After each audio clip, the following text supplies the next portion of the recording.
what's going on? Yeah, we sort of got a severe problem. Please elaborate. Well, we all kind of split up to find Josiah because we thought it would be faster. But I think I came across an evil clone of, you. Evil clone? Yeah. He's not making it clear he's a nice one. Guys, you hearing this? Huh. Yeah, quite entertained. Hold up. He doesn't have a weapon, does he? Nope. Wow. Of all people. The contact device. What? Use your contact device. You know your digital clock thing? Because whoever wrote this show decided to add a weapon to everything he did. Oh, I totally knew that. That's great, guys. He's kind of walking up on me like a Hollywood horror villain. What button do I use? Small one, Jink.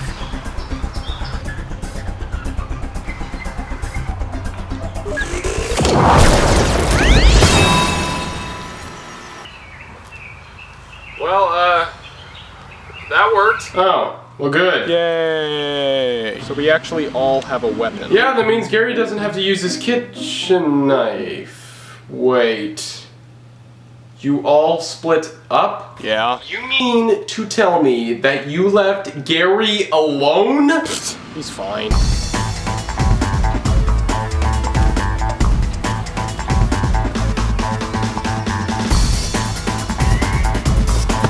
We're onto something though. Tracy gave us directions to different places where Josiah could be, and I think we've got some pretty good clues. So Tracy knows where to go, but you all split up. Yeah, it's faster. Alright, well, you guys keep doing that. I'm just gonna do what I do, and if I eventually die, just start making some guesses. You sound sick. Your face is sick. That was a lot of time wasted. You know what? It was important. Wow, you do sound sick. Well, apparently I've been frozen since the last cliffhanger, according to you, so I must have caught it in that time frame. Alrighty then. Well, I'm going to give you a topic that's completely unrelated to anything that just happened, because nothing that just happened is easily related to anything except for Hollywood villains, and actually we could do something on that, but instead I'm going to give you top 10 best game soundtracks. Fabulous. Your personal list. Yay. Get to it, freak. Number 10. You may be surprised that a game like this would make it on this list. But let me just forewarn you, this is a list completely based on games with really great music, not necessarily the game itself. So lots of games in here may surprise you. That said, I don't think this game was as bad as some say. Sure, the werewolf stuff would drag and get a bit annoying, would last too long, and I think there might have been too much of it. But the one good thing going for it was the soundtrack. Now, there's hardly ever been a Sonic game with a bad soundtrack. I can only think of one. This one just had really sweet production and sounds and writing that a lot of more recent Sonic games at that time didn't have. And the way each song portrayed every world and stage was just very well done. Every track fit in perfectly and the melodies and sounds were just great. So while I may have not been completely satisfied with the game in whole, I was definitely satisfied with the soundtrack. Number 9. I don't need to own this game to know how good the Halo 3 soundtrack was. Heck, this was one of those soundtracks that just everyone knew was good. Oh yeah, and guess what? The composer got fired from Bungie just recently. What the heck? Just listen to this. Why would you fire this guy? Not only is the music just freaking epic, it was well written, well produced, well mixed, and it really fit into the vibe of the game, hyping up players. Nothing more to be said here, this soundtrack is amazing. Number 8. Now while it only seems natural to include these soundtracks in here, I bet some of you are wondering why this isn't closer to number 1 on the list, and why 2 completely separate Zelda games are on the same number. Because. Okay? Just because. I ain't gonna deal with no explanation. These soundtracks were freaking beasts. They sounded really cheesy and pretty awful, but I mean, A Link to the Past was released in 1991 on the SNES, and Ocarina of Time was released on the 64 in 1998, so it's expected. However, if you ignore the horrible sound and production quality, these soundtracks were really well written and extremely catchy. Of course, this is expected when your video game composer is Kanji Kanda, the father of video game music. Well, why are they on the same number in this list? Many of these songs that became famous in Ocarina of Time were first used in A Link to the Past. In fact, some of the original arrangements in the 16-bit game I enjoyed more than their remixes in Ocarina of Time. Also, I like both soundtracks equally, and I didn't want a top 11, I wanted a top 10, so there's that. Number 7. Again, this is a given, but most would probably question what it's doing closer to number 10 than number 1 as well. Super Mario 64 is my all-time favorite game, and its soundtrack is beast. The songwriting for this game and the melodies were just so catchy and they fit so well. I felt like I was in those places, and it's so freaking nostalgic. Super Mario 64 was also the game that founded some of the songs that would reappear throughout the games after it. So that makes it pretty important. Oh yeah, not related to the soundtrack. It was the first 3D Mario game, and it sort of paved the way for how a 3D video game would be done. It was sort of freaking successful and everything. So I mean, there's that, because it's freaking Mario. Number 6. You better believe this game passed up Super Mario 64, Ocarina of Time, and A Link to the Past, Halo 3, and I mean Sonic Unleashed, but no one cares about Sonic Unleashed. Yeah, that's right, Mario Kart Double Dash takes number 6 on this list. Granted, this one may be completely just nostalgia, but I mean, it was just such a fun soundtrack. Horns and drums, guitars, cute and happy melodies. This game is just pure happiness to me. And honestly, I have a specific love for the Mushroom Bridge and Mushroom City stages. Something about them just bring back so much happiness and nostalgia. In fact, stuff like even the menu theme was extremely nostalgic to me. Additionally, the Rainbow Road stage is amazing. I said it before and I'll say it again. This game is basically perfect. The end. Number 5. Garrett, this surpassed Ocarina of Time. Get used to this list being way different than everyone else's. I was thinking about putting a Link Between Worlds here instead, but I've actually only heard the soundtrack. I haven't actually played the game. I suppose I'll just give that game an honorable mention and say A Link to the Past has flipping amazing soundtrack. Anyway, Skyward Sword soundtrack is also flipping amazing. It was the first 3D home console Zelda game I've played that really had musical dungeon songs. Some people oddly didn't like this. I suppose some people just really enjoyed the random sounds and weird random instruments playing throughout the dungeons. And I think that fit, but honestly, I immediately fell in love with the musical dungeon themes of this game. But it wasn't just the dungeon themes that made me love this game's soundtrack. The entire game soundtrack is just great. Very well put together, production and arrangements were high quality, everything fit very, very well. And while some would say that this wasn't very Zelda-y to them, I really could say that this soundtrack really fit with this game. It seemed different and new, but I really liked it. Number 4.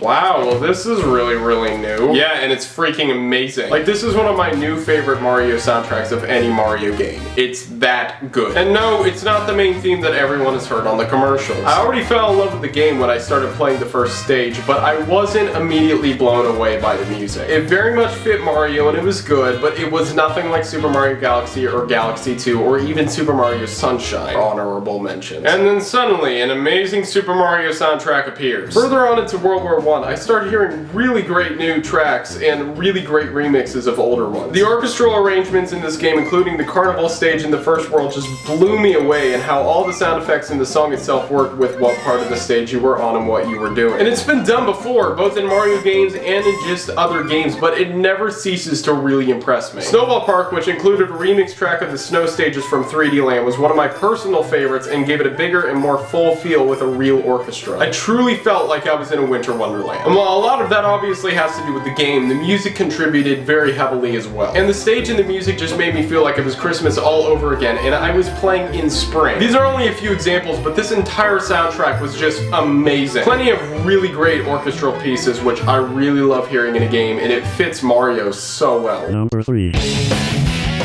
Yes. Oh yes. Are you kidding me? This freaking game is going to be permanently stamped on this list. While Sonic Adventure's music stepped into the rock genre, Sonic Adventure 2 took it to a whole other level. The melodies, the guitars, the arrangements, the way they fit in, the nostalgia. This game's soundtrack is just about perfect. From the moment you turn on the game and watch the intro, the music is already rocking it, and the main theme and the menu theme only make things better. And then you play the first stage, City Escape, with the vocal rock song Escape from the City, and it's silly and fun, but it's just freaking amazing. And Knuckles having rap music, it's awesome. And the game itself is really great too. Number 2.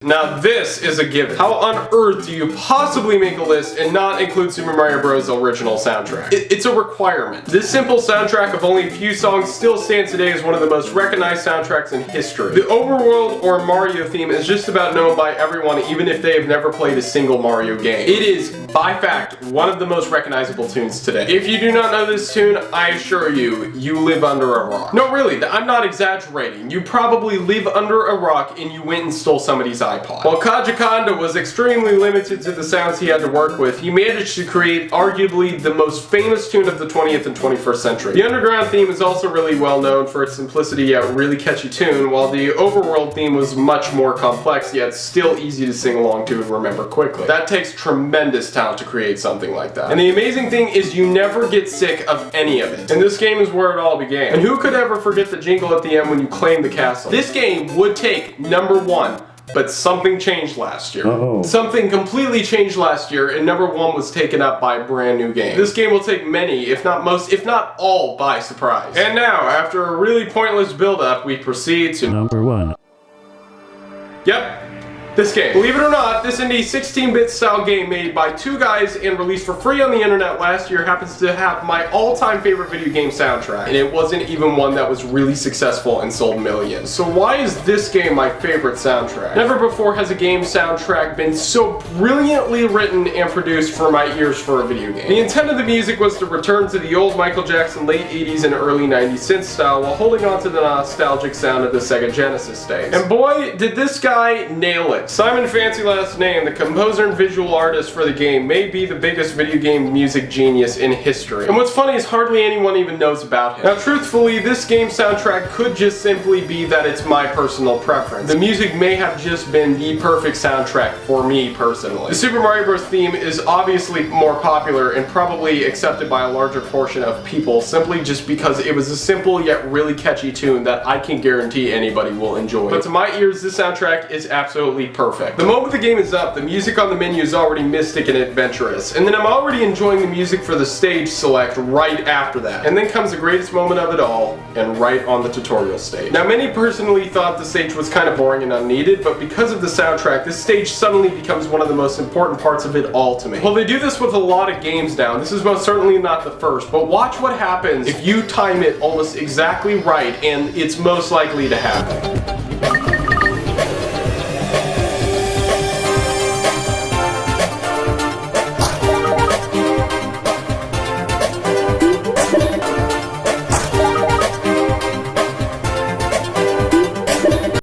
I'm gonna cry.